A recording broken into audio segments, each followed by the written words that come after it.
Magandang umaga mga kabayan. Alam nyo na ba yung ating national hotline na sa PNP, yung 911, yung sinasabi ng ating si PNP na ang pulis nyo ay nasa telepono nyo na. At yun ay pwede nyo nang i-dial at ang pulis natin ay magre-responde.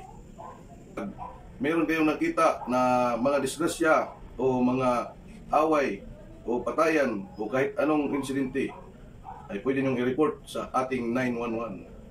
Ngayon po ay meron tayong witness na makapagsasabi na ito ay totoo, itong 5 minutes response po natin sa na sinasabi ng ating Chief PNP.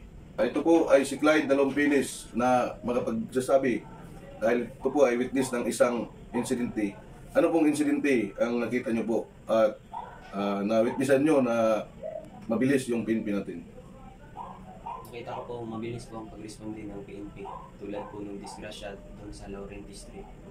Mga ilang minuto po yun na na-respondihan? 2 minuto po sir. 2 minuto lang. Mga kababayan, sabi ng witness ay 2 minuto lang ay nakaabot na yung kapulisan natin. Yun ang patunay na ang pulis natin ay nagtatrabaho.